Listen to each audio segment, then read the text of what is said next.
introduction. That was very sweet of you.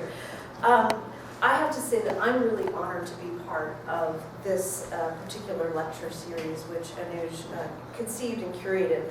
Anuj teaches this wonderful class here at Montclair called The Trouble with Normal, about the ways that our understanding of what is normal can actually be very harmful to a lot of people. And in fact, none of us is actually normal, are we?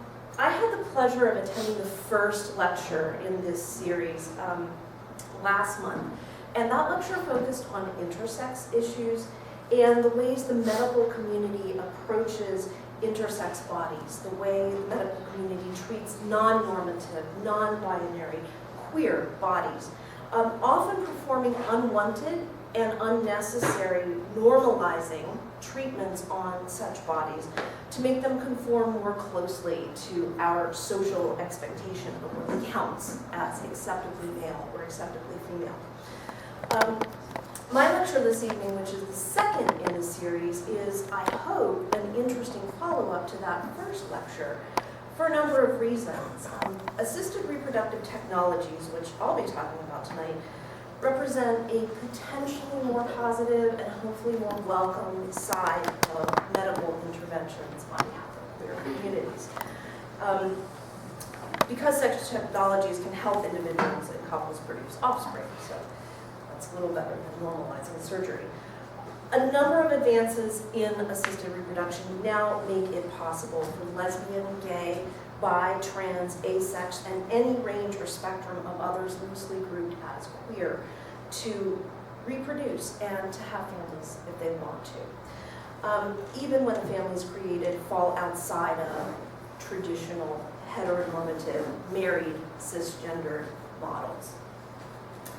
So, like the first lecture in the Queering the Sciences series, mine was also about the ways, some of the ways that the medical industry interacts with non-normative individuals.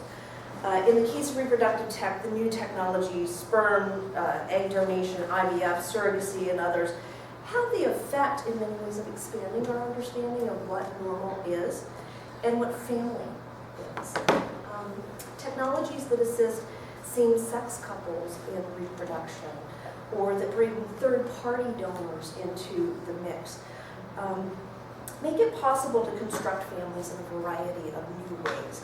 And that in turn may expand our concepts of what counts as an acceptable family, what counts as a normal family, and maybe even press at some of our most fundamental and pre-existing social expectations about families themselves. ARTs like egg and sperm donation also problematize terms that are very ancient terms, mother, father. They may push us to expand the meanings of those terms and even create new terms altogether to account for all of the parties that may be brought into a reproductive experience. So ARTs can seem both wonderful and threatening for the way they challenge social norms. So just a bit about technology and new technologies. Whenever a new technology comes onto the scene, biotech or otherwise, there's often this little dance that goes on over how the technology is going to be used. Will it be used in ways that support and enforce pre-existing social standards, like those normalizing surgeries that are done on intersex bodies?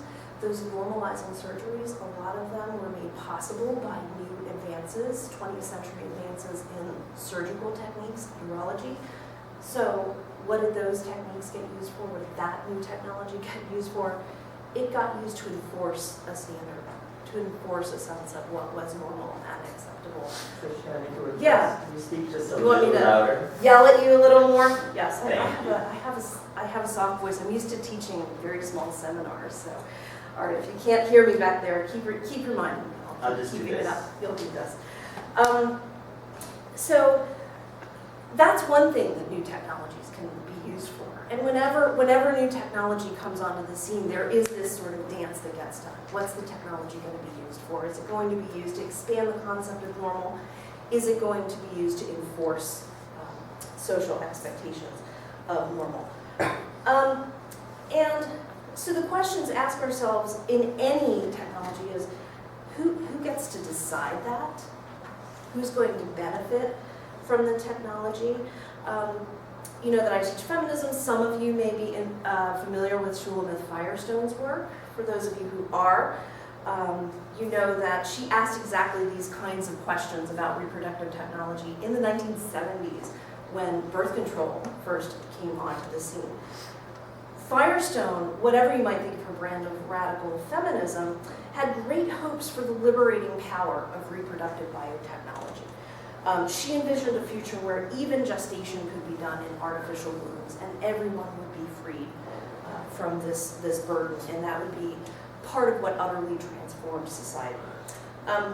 We're not there yet, but her predictions about where technology could go were weirdly accurate. In her book, The Dialectic of Sex, she noted that when it comes to reproductive technology, its potential for liberation and social reform depends not only on what the technology actually is and what it can do, but who has access to it, who controls it, and how it's used. So one of the things that we'll talk about tonight is who controls the reproductive technology right now. So Anuj asked me to break down ARTs. I teach a very big class on this, and I spend an entire semester on it. So Anuj asked me to try to narrow it for you a little bit tonight and give you a very layperson-friendly overview of some of the things that reproductive biotech can do right now.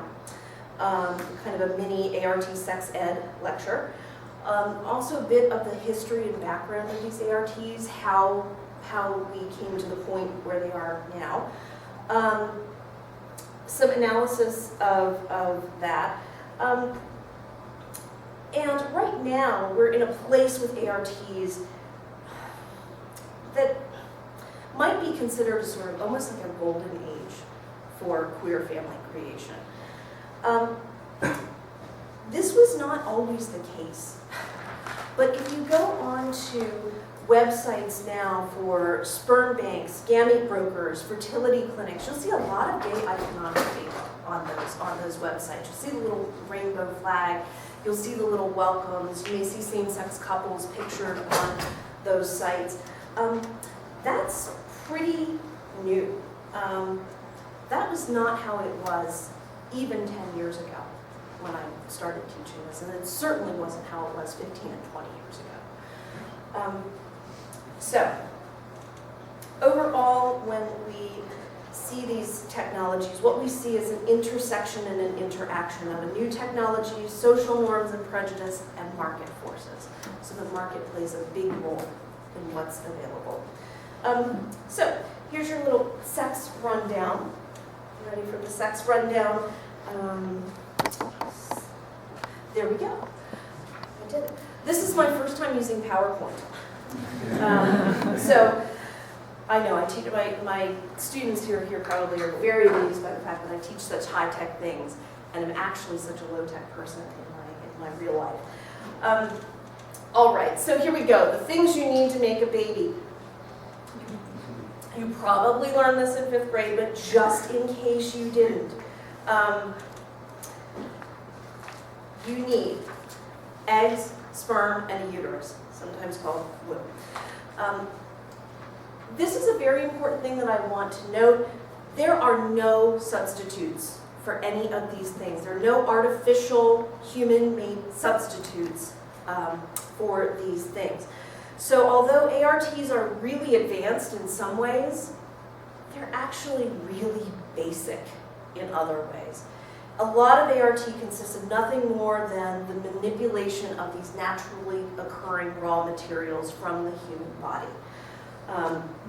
There are no replacements. A lot of ARTs is just moving these materials from one place to another, manipulating the timing of their production, manipulating the amount of their production. And reproductive endocrinologists hate this one. I hate it when I say that, right? Because it makes what they do sound very, very easy. You're just moving things from one place to another, really. That's all you do, right? Yeah, they love me. So in traditional non-assisted reproduction, a fertile cis man and a fertile cis woman get together, they have sex, and sperm is deposited in the vagina. The sperm swims up into the uterus, up through the fallopian tubes, where it fertilizes an egg that has been released from the ovary. That fertilized egg travels back down into the uterus and implants where it begins a pregnancy, and voila, 9 months later, you've got a baby. Next slide. Boom. That's that happening. Natural conception. So, assisted reproductive technology comes into play in 2 instances. In the cases of medical infertility and in cases of situational infertility.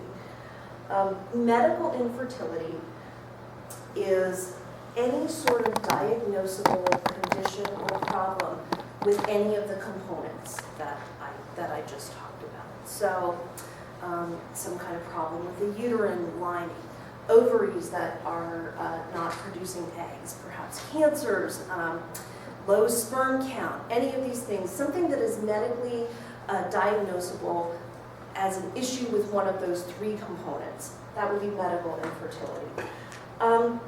There's also a type of infertility that's called sometimes situational infertility. It means that you are infertile because of the relationship or lack of relationship that you are in.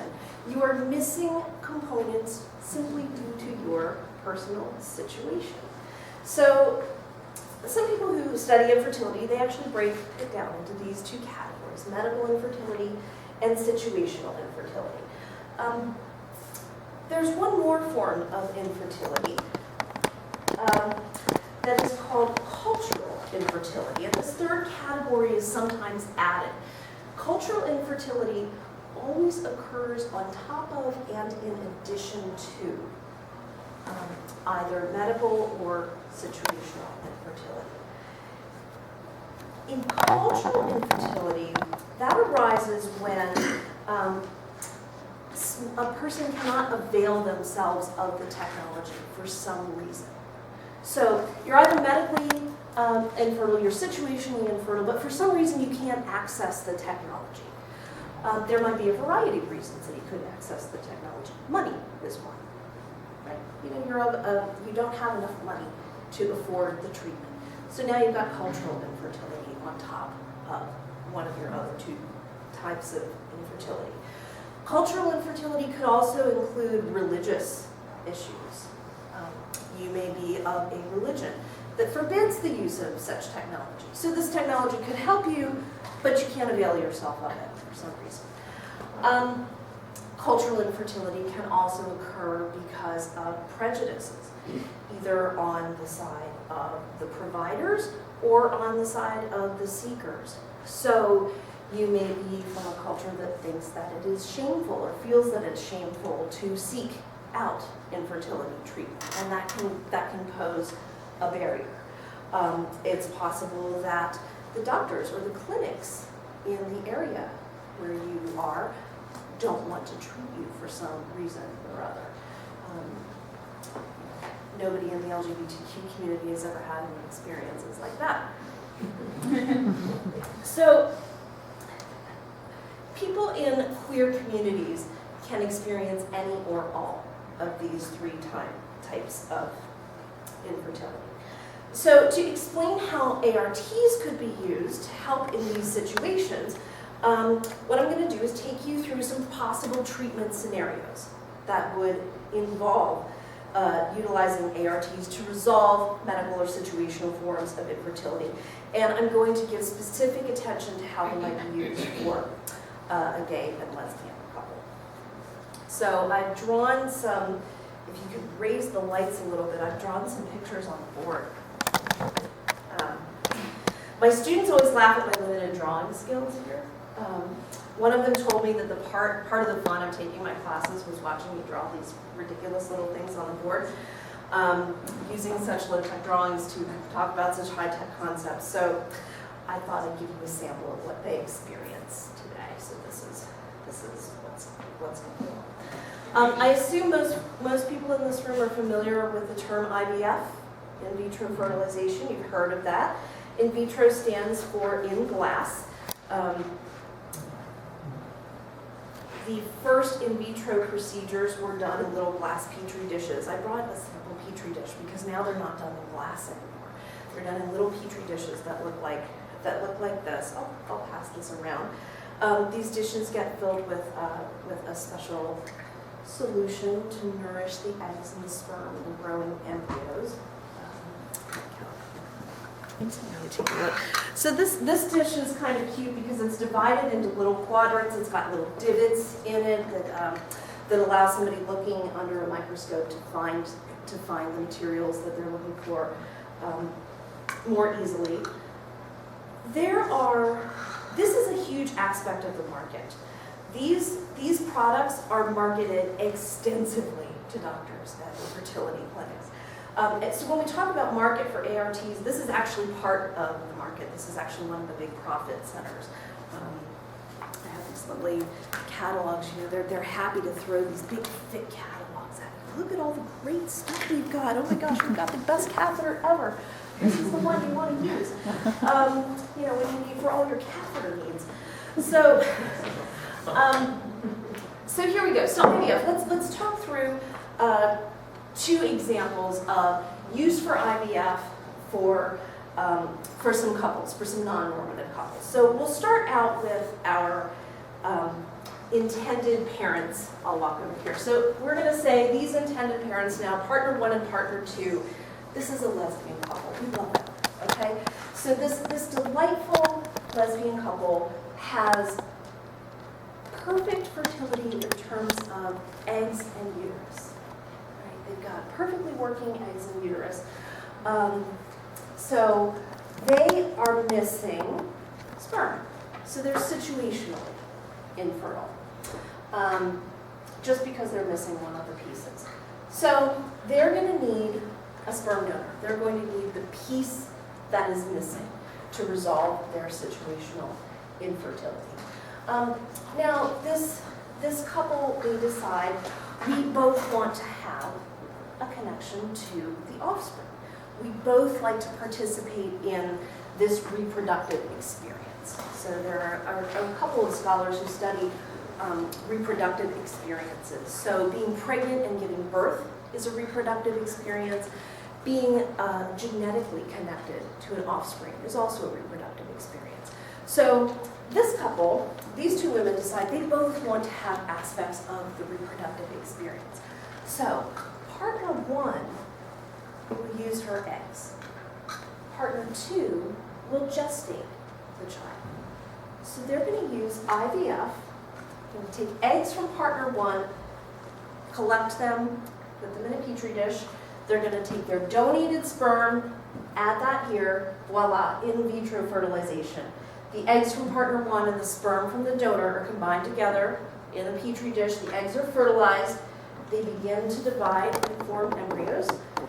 These embryos are then implanted, however many you want, are implanted into partner number 2's uterus. She is going to gestate and give birth to a baby. Maybe twins if they choose to implant 2 embryos.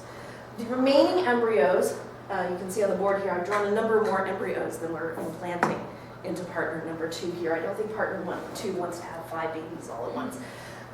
So partner number 2 is going to say how many she's willing to gestate.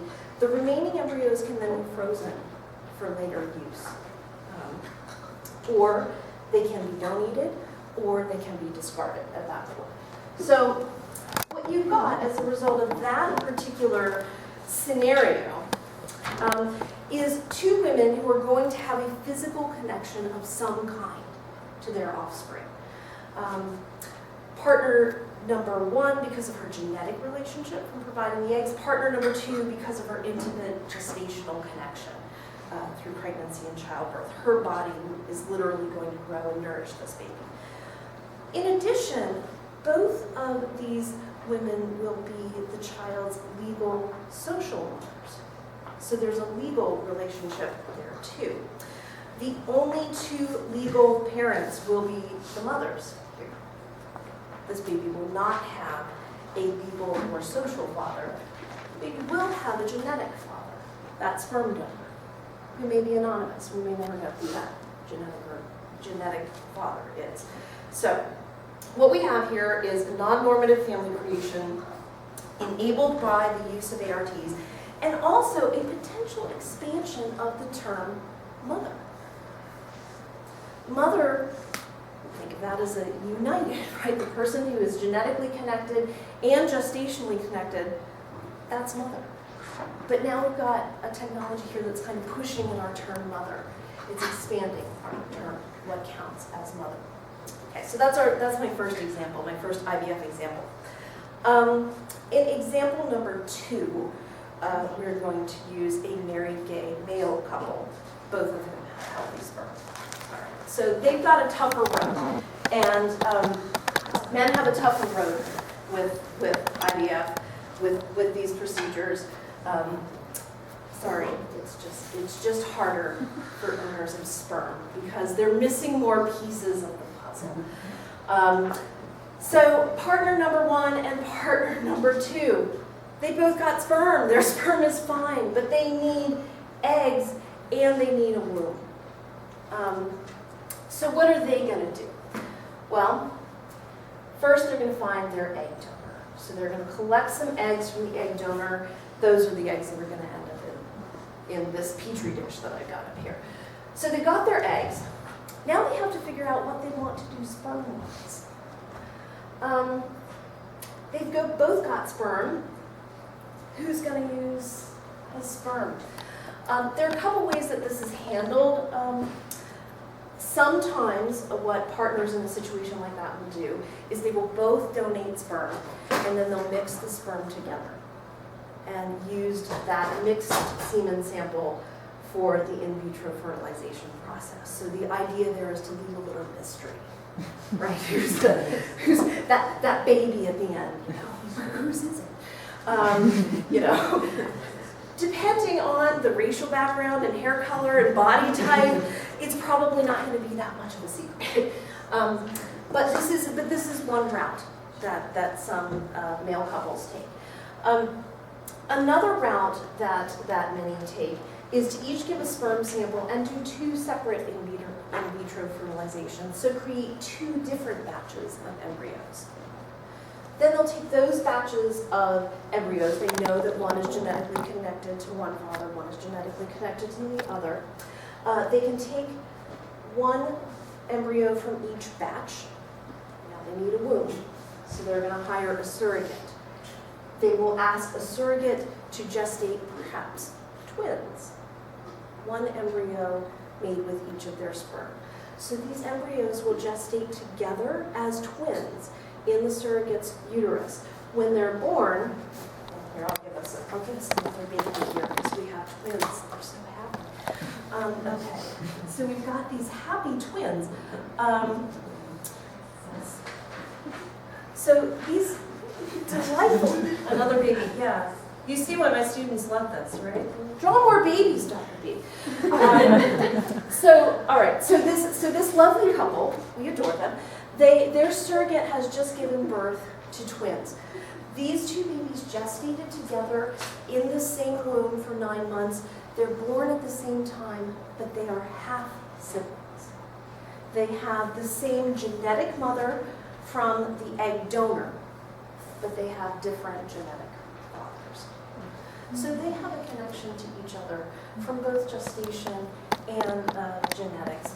And this nicely constructed family also is sort of pushing at norms, pushing at what is normal here. Another example of the way that ARTs problematize very basic terms here, like mother and father.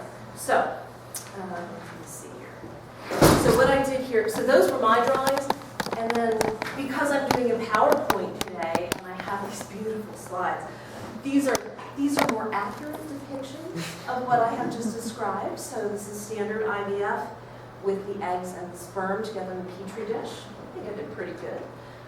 Those are some embryos at the 8-cell stage, ready to implant into a uterus. This is the embryo transfer. When I say, oh yeah, we take those embryos and we put them into a uterus, I had no diagram for that. This is what that process looks like. So a catheter is threaded up through the cervix into the uterus, and the embryos are deposited directly into the uterus. And then we've got the 9 months gestation and baby.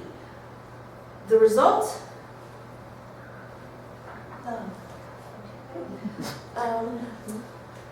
love plus a little help from IVF gives you the families. So we have example 1 and example 2. We have these delightful stick people families.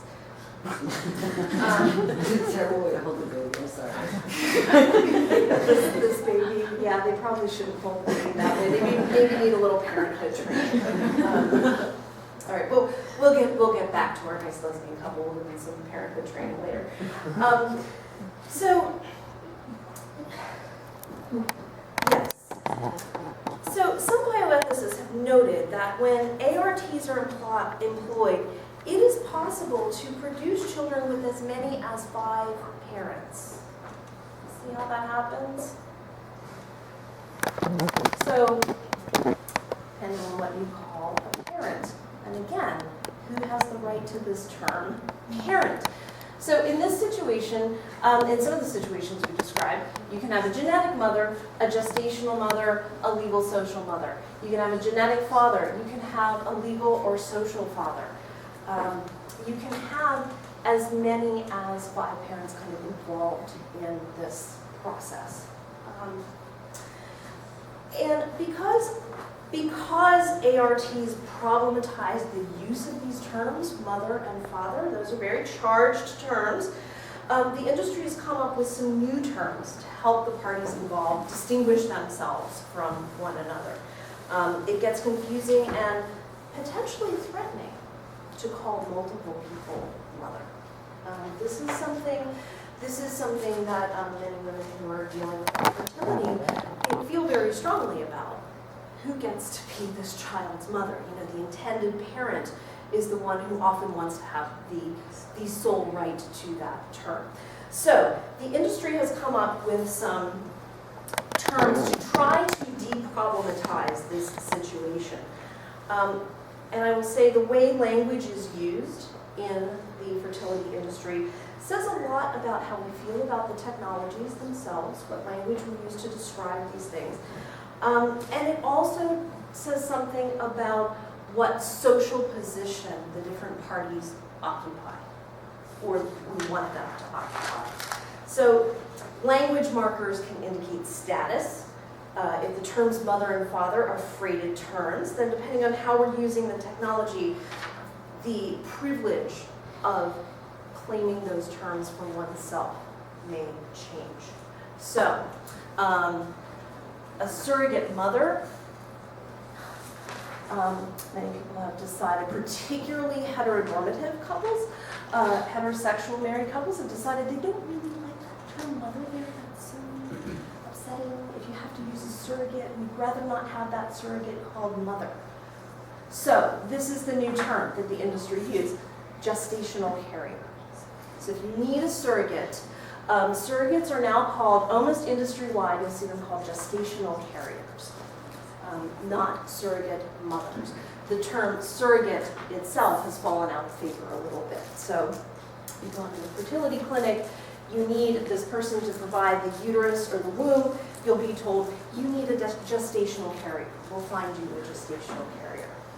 Sounds a little bit like a suitcase. That is a term that some feminist scholars have found very problematic, maybe for obvious reasons to some people in this room. It's a very depersonalizing term. So, you know, people who study kind of the social implications of these technologies really do focus on that term, gestational carrier, and some of the other terms. So your genetic mother here, that term tends to drop out, and you get egg donor.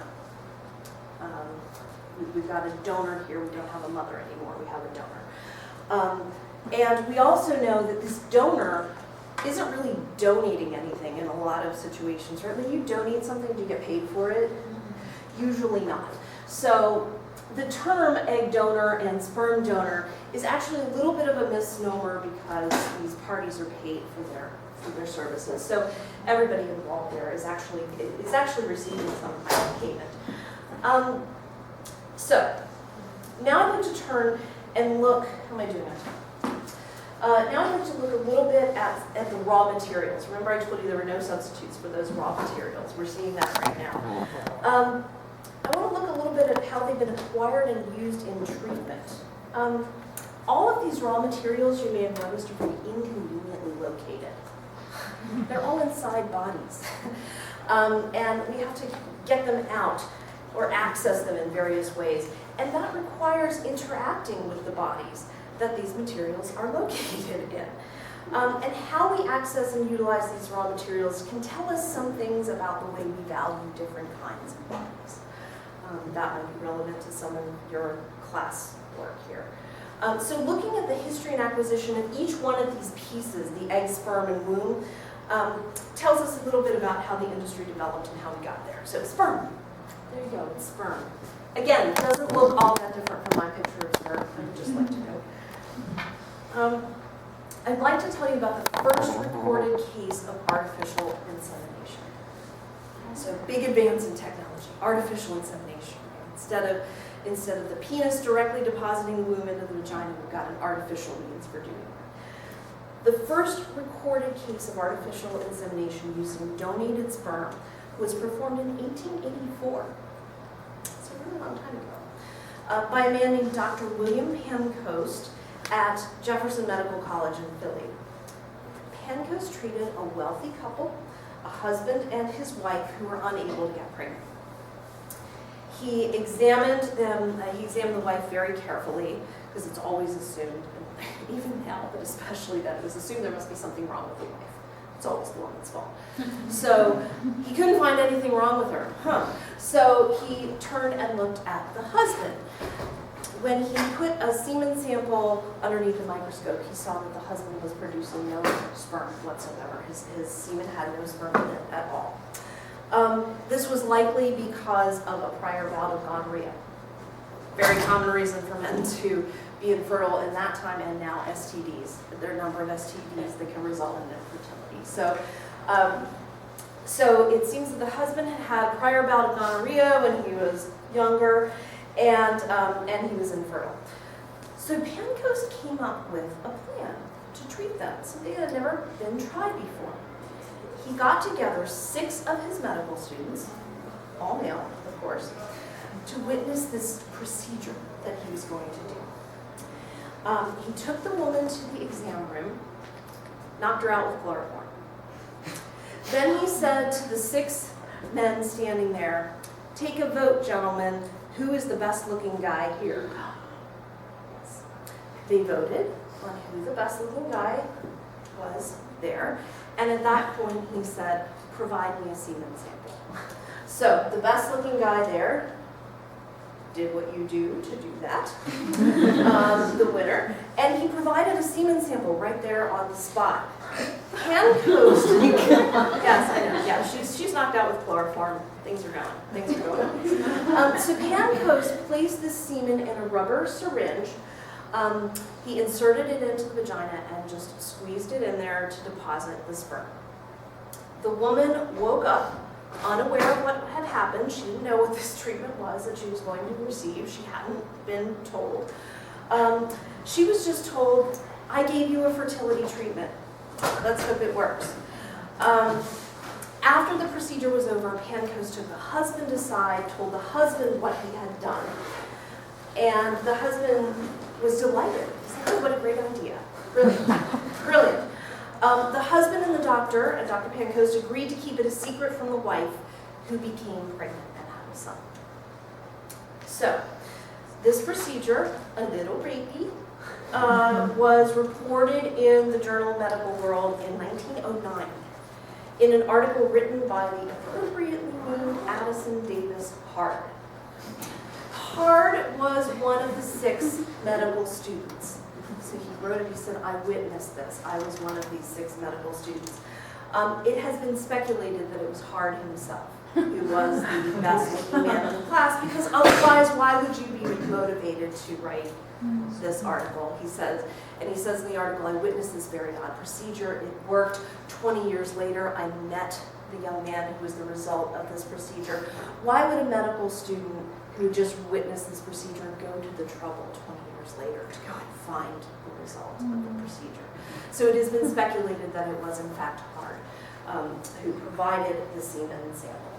So, the ignoble beginnings of artificial insemination. Sperm donation has come a long way since 1884, but what's interesting about its origins, and the reason I linger on this, is that what was done here was in pursuit of a normative family unit. This was in pursuit of the heterosexual married couple with children, so that they could uphold that idea of normal. All of the secrecy and the anonymity that surrounded that was done to protect this particular heteronormative family. The husband's ego and his standing in the community, the resulting child's legitimacy as a legal offspring of this union, because in 1884, right, it's very problematic to be a bastard. You need to be the legal offspring of a union. Also in play here, I think, is a protection of and perpetuation of a larger patriarchal culture in which men, doctors and the husband, make decisions about women's bodies and their reproduction, often without their consent. So I linger on this because we now think of ARTs, and sperm donation in particular, in my lovely example, as this very liberating thing for the non-heteronormative community. But that was not always the case. In fact, it only became the case very recently. And going back to some of those questions Firestone raised, when looking at the history of ARTs, their history, it's useful to ask, who controls the technology? Who controlled it historically? Who controls it now? Who decides how it's going to be used? What are those gatekeepers basing their decisions on? These things matter. And I used the term gatekeepers just now. Gatekeepers and clinical gatekeeping are terms used to describe who controls the technology and who decides how it's going to be used. In its origin, ARTs, all of them, were used in ways that reinforced heteronormative and patriarchal standards. The goal was to keep the nice, traditional, heterosexual married couple intact, help them have a family, preserve and conform to certain social ideals. As the industry grew, it was dominated by male doctors, and it still is. And until about the late 1990s, most doctors in clinics would only treat married heterosexual couples. So this technology that we love now didn't have this great beginning. Most sperm banks, in fact, would only sell sperm to married women. So no lesbians, no single women. So artificial insemination technology, the new tech, got used within the context of pre-existing social norms, beliefs, prejudices, with doctors and individual gatekeepers deciding who they would treat and who they wouldn't, under what circumstances, and how they would acquire the raw materials. The doctors controlled all of that. So doctors tended to make these decisions based on their own judgments about who was fit to parent. And scholar Naomi Kahn actually talks about this in her really excellent book, Test Tube Families. In the judgment of many parents, doctors and clinics, parental fitness would exclude any non-traditional family. So don't even try to go into a fertility clinic if you're single. Okay, so I'm going to return to sperm and talk about what worked to change that. So how do we get from there to here? It's surprising how we got from there to here. The first step was in the mid-1980s, so pretty recently. You know, in the fertility industry, the 80s is like the midst of time. It's like dinosaurs roamed the earth. But really, the 80s is not that far in the past. In the mid-80s, there was a wholesale switch from using fresh sperm, like Pancoast used, to using frozen sperm in anonymous donations. Pancoast and most doctors who followed him for a long time used just fresh sperm from convenient sources. So it's often medical students or lab technicians or even sometimes the doctors themselves. That's where they would acquire that bit of raw material that they needed for an artificial insemination.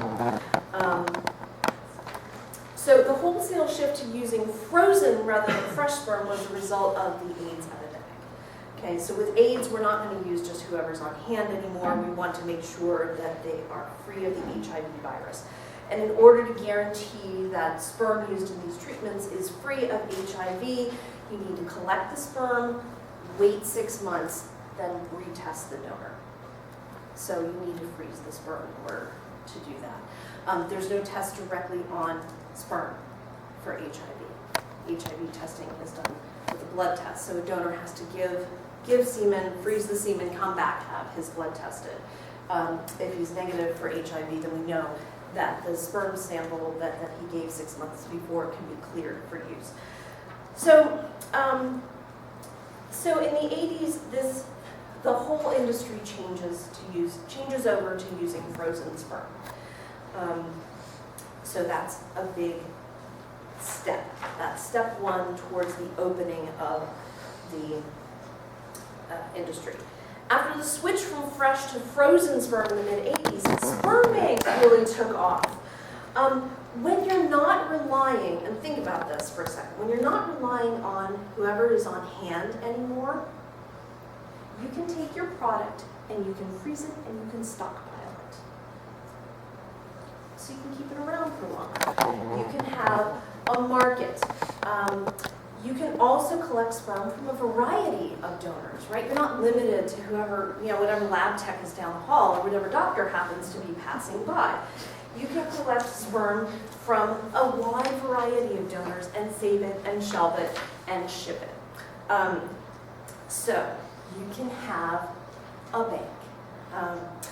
And in the mid-80s, there was a recognition suddenly that sperm is not just some little needed thing that when you're doing a fertility treatment, it can actually be a profit source. Before the wholesale freezing and shipping of sperm, there was really not a recognition that sperm itself could be a profit source.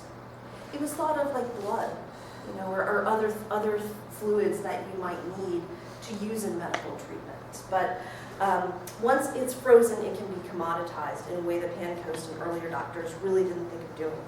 So once you've got a market, you need customers. Right? If you're a sperm bank, you want to sell sperm.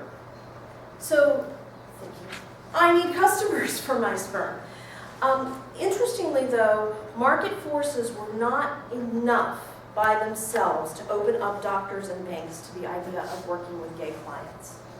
Right? You would think if you're selling something you don't care who's buying. Right? It doesn't matter. You got the money, I'll give you the sperm. It turns out that that was not quite the case. Tolerance didn't just come automatically once there was a market. Capitalist forces alone weren't enough to end discriminatory practices. So as long as doctors and banks could still make their profit on married heterosexual couples, that's where they made their profit. There was no need to expand into other markets. And there remained this ongoing reluctance to serve or to provide treatment to individuals or couples looking to make non-normative families. So, what changed? Another technology comes onto the scene. And this technology decimates the heterosexual market for sperm almost overnight. This new technology is called ICSI. And ICSI stands for intracytoplasmic sperm injection. And it's a form of IVF in which a single sperm is injected directly into the egg. So instead of a petri dish and standard IVF that I drew up here, right, where you put tons of sperm into a dish with your eggs, all you need is a single sperm to fertilize an egg. Why is that important? Well, a lot of men who are considered infertile because of low or no sperm count actually have some sperm in there. And if you can just find one of them, you're good to go. So all of these men who were infertile suddenly because they had non-existent or nearly non-existent sperm counts, are able to get women. So here we go. 1990s. This occurs in the 1990s. ICSI changes everything. ICSI allows all these men who previously would have been considered infertile, would have had to go to sperm banks, not to have to go to sperm banks anymore. So, faced with going out of business in the 1990s, commercial sperm banks suddenly changed their tune. And the new refrain was, "We love our lesbian clients. Oh my God, please, more lesbians, more single women, welcome, welcome." And now, just 20 years later, the biggest market for sperm banks is, in fact, lesbians and single women. I read an article recently that said heterosexual married couples make up as little as 4% of sperm bank clientele now. So, what we see in the story of sperm is really an interplay here among market forces, prejudices, and technology, kind of pushing at each other to move the market to where it is now. And the result of this interplay has been the revision of types of individuals and families that the fertility industry is willing to serve, and a trajectory towards tolerance and openness. So here we go. So we're coming up on, I'm just going to flip through the next slide.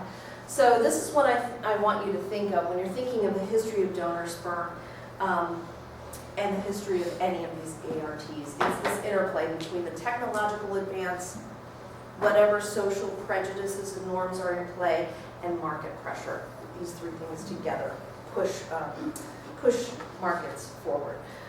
All right, so I want to get to eggs, and uteruses here. Let me go a little bit faster through eggs and uteruses because I want to give you guys a chance to ask me some questions about what your options are. But the other two pieces of the puzzle, eggs and wombs, they're the other two pieces of the raw material. And I want to talk about the acquisition of those two raw materials. How do we get them? Historically, egg and womb donation is actually a very, very old practice. There have always been egg and womb donors. We could look at the biblical story of Rachel and Jacob. What does Rachel say to her husband Jacob? "Oh, I'm infertile. Go in there and take my maid Bilhah." What does "take my maid Bilhah" mean? Rape my slave, please. That is what this practice is. Ancient surrogacy. So we can call this ancient surrogacy. We find a similar situation in the story of Sarah and Abraham, with Sarah using the maid Hagar as her womb and egg donor. So when you've got a maid, when you've got a slave, that's your womb and egg donor all in one. You become the intended parent of the resulting offspring. So the goal of this ancient practice of surrogacy is, again, to uphold certain expectations, right, of a normative family, a patriarchal structure, in which the wife provides a husband with offspring and those lines of inheritance are preserved. So, all right, so ancient surrogacy isn't really much more appealing than what Pancoast was doing with his chloroformed patient. So let's move along to the contemporary sphere, something a little more pleasant. Moving into the contemporary sphere, in the 70s and 80s, we encounter a rise of a newer kind of surrogacy and egg donation, and this is what we now call traditional surrogacy. In this type of surrogacy, there is a difference from ancient surrogacy in that it now involves the use of a simple assisted reproductive technology and a payment to a consenting and willing egg and womb donor. So in this type of surrogacy, the sex is not required. The surrogate becomes pregnant when her own eggs are fertilized inside her body by sperm that is deposited there from whoever the intended father is. The use of artificial insemination technology eliminates the need for sex in the process, and that makes it much more palatable. This makes this kind of surrogacy a much more palatable thing. If you don't have to have sex with somebody, you may be much more willing to donate your eggs and womb to help them have children. So the technology here creates a market for these two pieces. And during the early 70s and the mid-80s, traditional surrogacy arrangements were undertaken by hopeful parents-to-be. But the market remains small for reasons that may be obvious to you. In the famous 1985 Baby M case, the traditional surrogate ended up not wanting to give up the baby. Because a traditional surrogate has a genetic relationship to the baby, that complicates things legally. The Supreme Court case about that in the mid-80s really captivated the nation, and it kind of put a damper on the traditional surrogacy market, because intended parents were worried, oh, if I undertake this, is the surrogate really going to give up the child? If she doesn't, who are the courts going to side with? Me, the contracting party, the intended parent, or are they going to privilege genetic motherhood over intended social motherhood? So another problem with the market for traditional surrogacy is finding a woman who has both desirable genetics as well as a desire to gestate for 9 months. It's hard to find that in the same package. It's hard to find a brilliant, athletic, violin-playing Harvard student who wants to offer her eggs and also wants to get pregnant and gestate for 9 months and give birth. Right? So for a real market to be viable, there has to be a sufficient number of participants in it.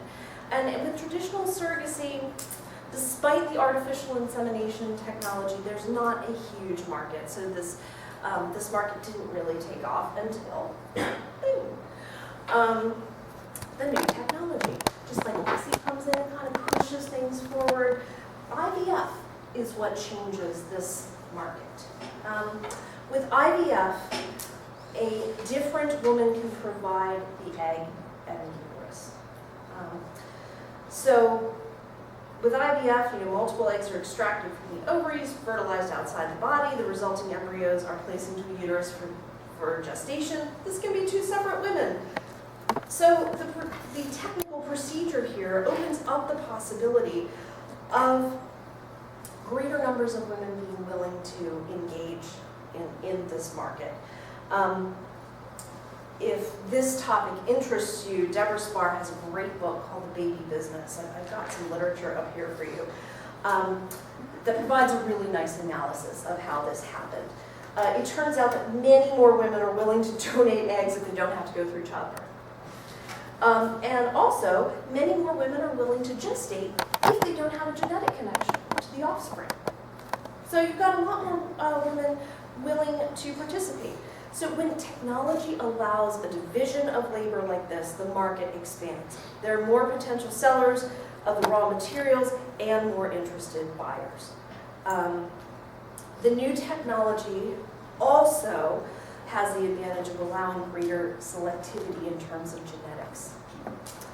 The available gene pool for purchased eggs expands dramatically. All those nice, smart college students, all those beautiful broke artists, all those actresses, they're much more willing to donate their eggs now. And you start to see ads like this. Would you like to make $4,000 in the next 3 weeks? Of course you would. Yes, I'll pass this around. You have to give it back to me though. Would you like to make an additional $150 by referring a friend? Yeah. So these ads start appearing in college newspapers all over the nation. I've even seen them in the Montclarian. I've been teaching here at Montclair for a while. Interesting note, the ads in the Montclarian offer less money than some of the other places where I have worked, or other campuses that I have been on. Why do you think that might be? Same ad, same agency. In Columbia's newspaper, $10,000. In Montclair's newspaper, $7,000. Same agency, same ad, different price tag. Customers are getting more discriminating. Your state school eggs are not worth as much as Ivy League eggs.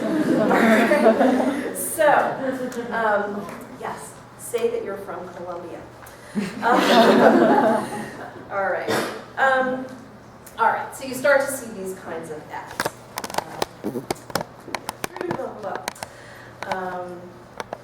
All right, so how do we get to this place of, we welcome our gay clients, right? That's where we got with the sperm donation. How do we get to, we welcome our gay clients? It turns out it's not quite as easy to get there with these two. Again, it's harder for the guys. There are a lot of this women helping women language and rhetoric in these ads. In womb and egg markets, they often leave men out of the picture. Early ads may say specifically, help another woman get pregnant, not help a couple of gay guys have a baby. I've yet to see that ad. I think it will come. I do believe that it will. So, because currently it is possible to find willing egg donors and surrogates to work with gay male couples, it just takes a little more work. It can be a little harder. These transactions, they're often done in real time, which means the parties have to agree to work with each other. In sperm, right, again, if I've got that stockpile of frozen sperm, I don't have to consult with the donor about who I'm selling it to. I can sell it to anybody I want. He made his donation, he walked away, now it's my product to do with what I want. It's not quite the same situation with an egg donor and a sperm donor, an egg donor and a uterus donor. These things are typically given in real time.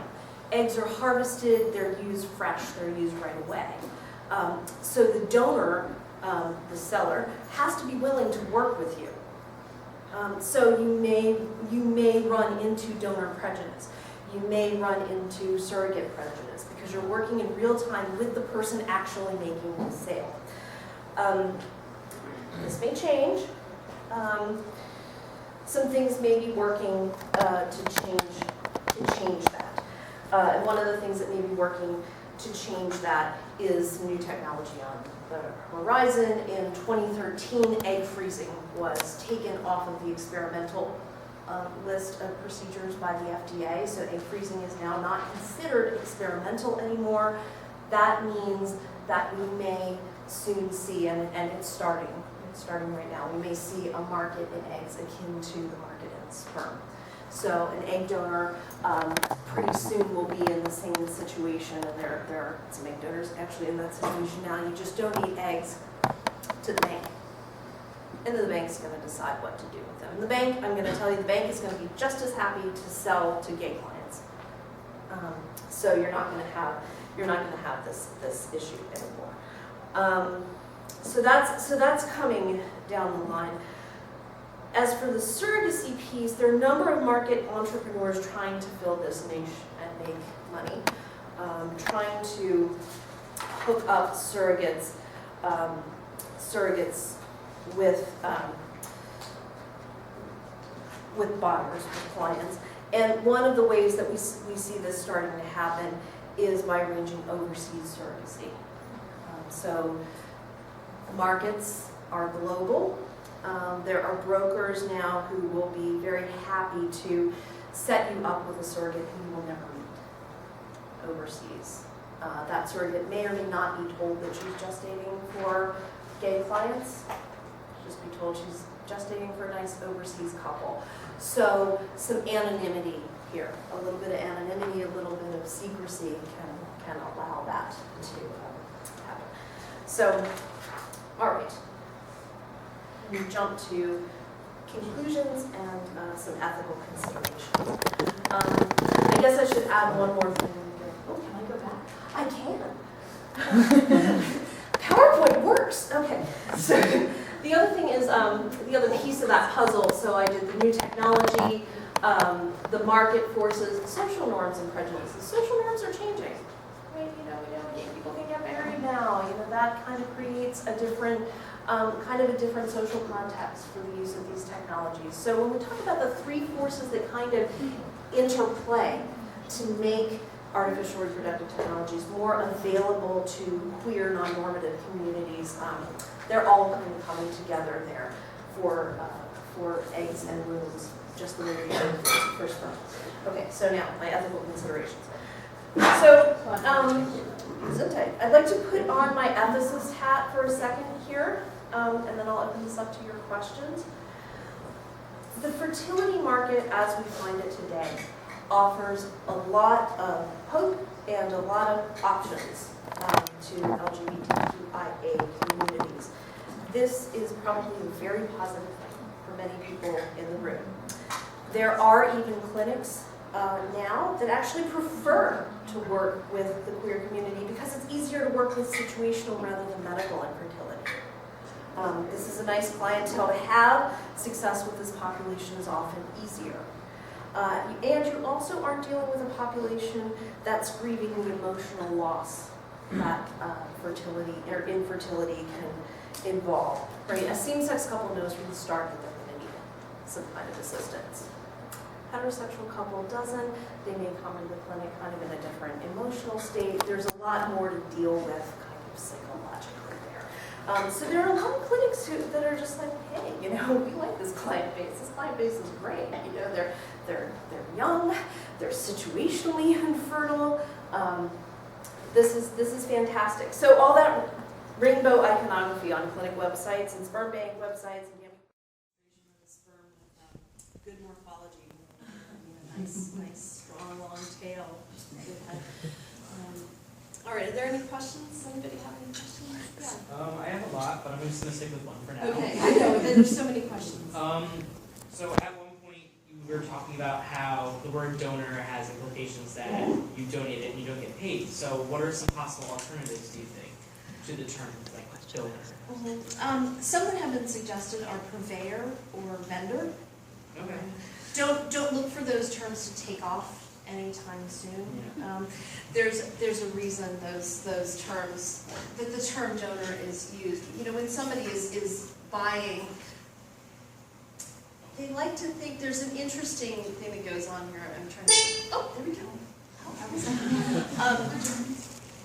that? An interesting thing goes on in the industry. We want to make everybody comfortable.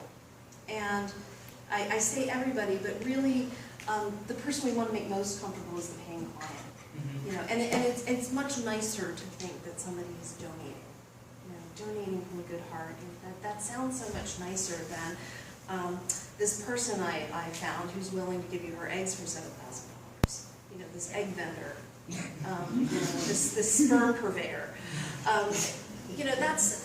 You want your clients to be comfortable. Right. So we engage in these linguistic fictions in the industry. The industry is, in my class we talk about this a lot. What are the linguistic fictions of the industry? And I'm not saying that means you can't have your eggs and you can't have your sperm. But whenever there's a linguistic kind of cover going on, you might want to push at it and see, what is that linguistic fiction about? Who's it protecting? Does that answer your questions? Vendor purveyor. Yes. Other questions? Oh, yes. Hi. I know you talked a lot about donor prejudice, so I was wondering what your opinion is on how much more difficult it is for trans individuals to receive ART treatments. It is, trans individuals run into a number of different things. So they may run into cultural infertility. A clinic may be more reluctant to treat them. So that's one way that trans individuals might have trouble. With a trans individual, the first thing that the clinic is going to ask is, what pieces do you have? And normally in the trans community, right, it's a very rude question to ask what pieces you have. This is not something you ask a trans person. Unless you walk into a fertility clinic, your doctor is going to want to know. So what parts of the puzzle do you have? And do you want to use them? Trans individuals might not want to use the pieces that they have. They might want to outsource everything. For a variety of reasons, including but not limited to gender identity issues. There might also be hormone treatment issues. You know, if a trans person is on hormones one way or the other, they might not want to stop doing that in order to engage in some of these reproductive technologies. So, you know, an egg donor would have to take a lot of hormones in order to hyperstimulate the ovaries to do that collection. That might not be something that a trans man is interested in doing, right? Like, he might not want to use his ovaries that way. He might not want to go off his hormones in order to engage in an IVF procedure. So a trans person may have more difficulty, might have to get all the pieces. And that can be done too, but that's money. So you've got the other piece of cultural infertility there. It's just more expensive. So cultural infertility might be added. That answer your question? Yes, thank you. Yeah. As kind of a follow-up to that question, Mhm. can you say more about what a trans man would do if he wanted to use his pieces? Right, okay, so if a trans man wanted to use his ovaries in an in vitro fertilization procedure, probably the first thing that he would have to do, if he's on hormone treatments, he would need to go off of them. So we want to plan for that. One thing that I would advise trans individuals, kind of if they're younger, if they're kind of at the beginning of that process, you might want to bank or freeze eggs before beginning, ahead of time. And then you can have those eggs waiting. I would say I would advise doing it younger rather than later. There's a lot of advertisement out there, and this is a little pet peeve of mine, so you've hit on a pet peeve of mine. There's a lot of ads out there about freeze your eggs, freeze your eggs, freeze your eggs. And these ads are often being marketed to 30-year-old women. 30-year-old people who, you know, are approaching the end of their fertility. The success of using donor eggs depends almost entirely on the age of the egg. So if you're 30, when you bank your eggs, and then you go to use those eggs, it's like using 30-year-old eggs. So you want to do this when you're 20. You want to do this probably before you're 25.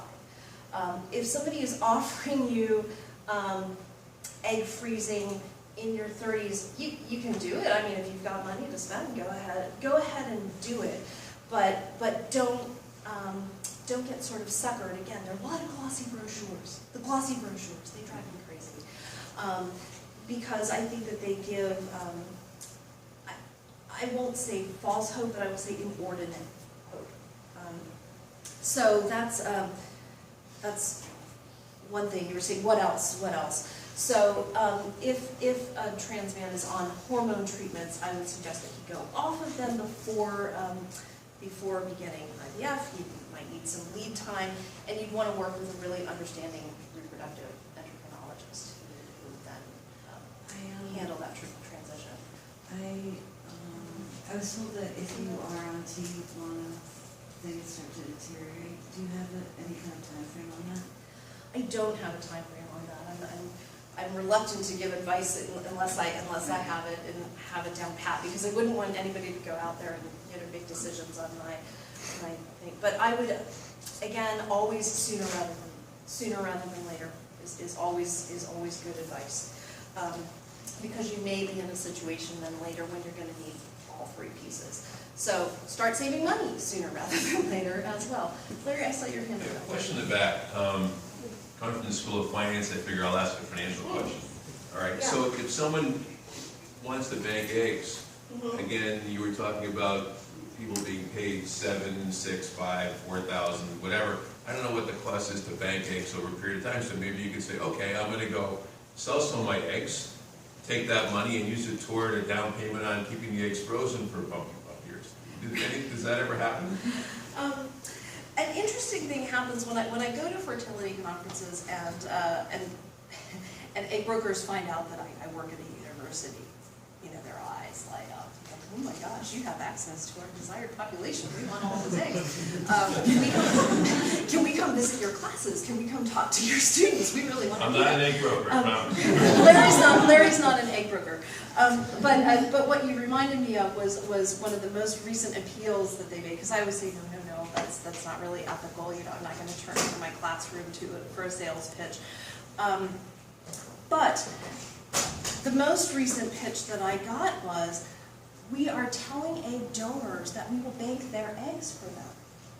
So if you become a donor, you'll get free egg banking services. So we'll do one cycle for your recipient, and we'll do one cycle to freeze your eggs. So, sounds like a nice deal. Caution, I'm always putting a damper on things, but here's my caution on that one. The FDA studies that approved egg freezing, they were done with very young people, so around the age of some of the younger students in this room. The eggs were not really frozen for that long. They were frozen, they were from young donors, they were frozen for a very short period of time, and then they were used right away. We do not really know, and the studies are not there, and don't let anybody tell you they are, because they're just not there yet, what happens if you freeze your eggs for 15 years and then want to use them, even if you were 20 when you donated them. I can't answer that for you. Nobody who's offering you this service can answer that for you. This question will be answered. Eventually, we will find out the answer to this question, but we don't know it yet. So if you're counting on that, maybe you'll get lucky, maybe you won't be lucky. If you have all the money in the world and you're willing to go through an egg banking and donation procedure, then go for it. If you have all the money in the world, you've got nothing to lose with giving it a try. Does that sort of answer your? There and a lot of fertility clinics will also offer payment services or payment plans. So if you're worried about how to pay for your fertility treatments, a lot of them will offer payment plans. So yes. Kind of going back on where we were talking about how trans individuals, like what they have to go through if they do want to use whatever components that they have. What do you know of that trans women have to go through? So actually, trans women would have it a lot easier actually because they would just bank sperm. Ideally, before they started transitioning, if they're going to use hormones and they're transitioning, not every trans woman chooses to use hormones as part of her transition. So if you got a trans woman who has perfectly viable sperm, there may not be any problem or any issue at all. But same as with trans men, I would say bank sperm. And sperm freezes very well. Unlike eggs, again, this is an area where if you've got sperm, you do have it easier. Sperm freezes very well. It freezes for a very long time. No real problems. Straws of sperm have had success rates 10 years later, 15 years later. So you're probably in good shape, and you can bank a lot of it. You could even concentrate it. You could pay a clinic to kind of concentrate multiple donations. So you can really kind of protect your future fertility much more easily if you're trans woman. I guess you could say women have it easier. Yeah. At the start of your lecture, you mentioned the prior lecture dealing with the intersex community. Yeah. I imagine they could be, whether they're genetically or developmentally intersex, they could be genetically, situationally, or culturally infertile. I wonder if you could speak to the impact of these technologies on that. So one of the impacts that these technologies have had on the intersex community is a lot more people are finding out that they're intersex. At the point when somebody wants to conceive, wants to have a child, they're having trouble, go into their reproductive endocrinologist, start having tests. For many intersex people, this is the first time that they discover their intersex status or their intersex trait. This may be the first time that they realize that they've got XY chromosomes. So this may come to a lot of intersex people. This may come as a shock. the medical community will treat that as a form of medical infertility, and then again, there will be this question that is not polite to ask in any other circumstances, but what are the pieces that you've got? What pieces do you have? What can we work with? And because intersex is such a broad term, intersex is kind of an umbrella term for a variety of different traits and characteristics, it will very much depend on what that trait or characteristic is. So if it's something like, if it's something relatively simple like hypospadias, you know, where the opening of the urethra is at the bottom of the penile shaft, you know, an intersex person might not be able to inseminate easily. So artificial insemination would resolve that issue very, very easily. Other things might be a little more complicated. If you've got an intersex, a female identified intersex person, you know, who's always thought she's female, discovers that in fact what looks like ovaries there is actually some like an undescended testes.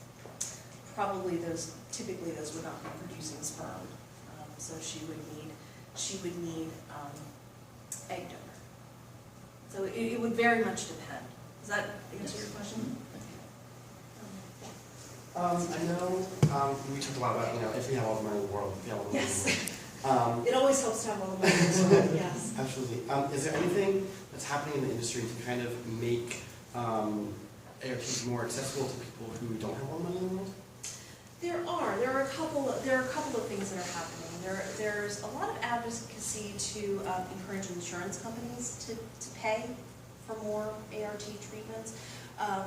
Some insurance companies have sort of standard treatment caps, so you could check your insurance, you know, make sure that your insurance does pay for that. In different states, you know, this may be changing a bit with Obamacare stuff, so I'm not, you know, there's probably some advocacy around that.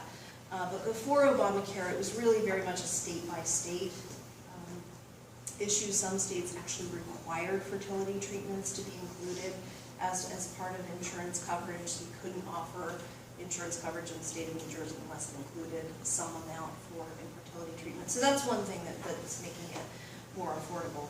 Another thing is, as technology is used more and more, it just becomes more affordable as it becomes more available. So there are, and I'm not advertising this for you, but there are these little devices that, you know, that you can use at home now. So you can do your artificial insemination at home. That's a much cheaper way to do it. And again, many fertility clinics are offering payment plans. So as the technology becomes more used more widely, the cost tends to come down. Insurance companies may pay for more, and there are more and more cheaper at-home alternatives. It's still not easy. I mean, it's easier if you're rich. This is privilege at work here. This is cultural infertility at work here. Access to the technology makes a difference. And who controls the technology? The market controls the technology. The people who can make money off the technology. Nobody's giving it away for free. You know, feel how you feel about that. Schulman Firestone would say, right, we should all live in a Marxist society where all of the technology is available to everybody. Sounds lovely, right? Okay, I see that We have time for one last I have question. time for one question? Okay, I want to make sure. Who would like to ask me the last question? I'll see you later. Okay, well, I'll stick around. We can talk afterwards. Yeah, we can have an informal This is kind conversation of as we close a up. formal Q&A, but if anybody has private questions that they want to ask me, I'm happy to help in whatever way I can. Yeah. How is a miscarriage handled? Assuming this is so happen. Right. So how would a Because there's so many components that go into this. When that happens, I feel like that just is it just you try again?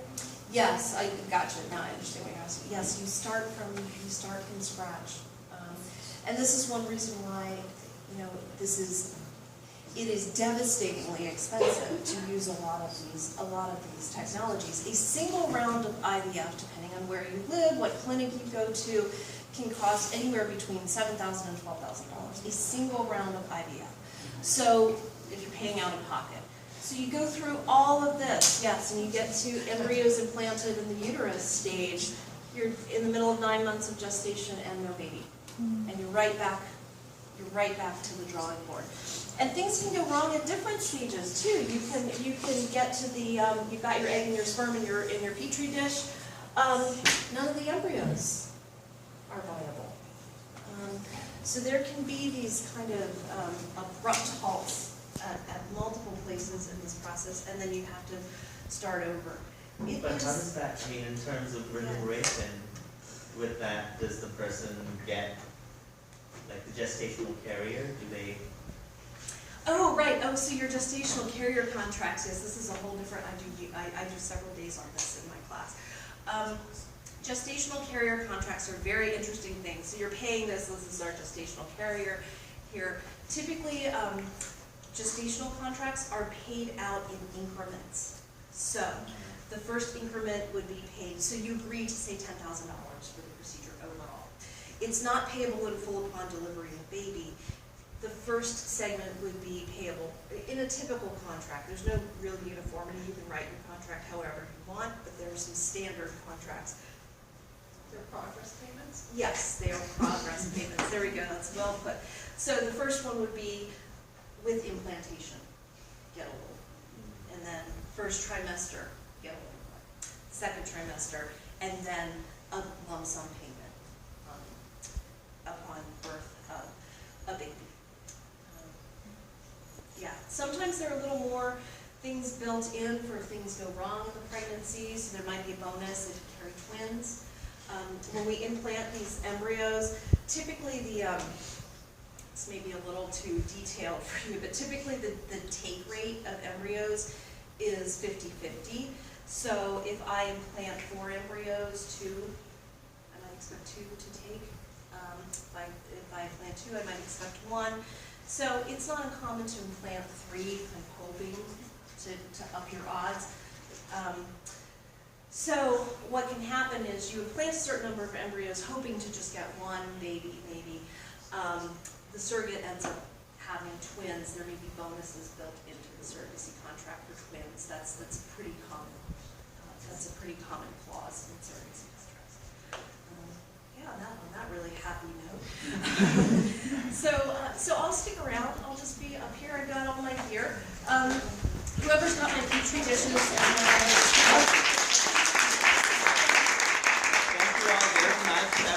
Also, a few thank yous I forgot to mention earlier to my class.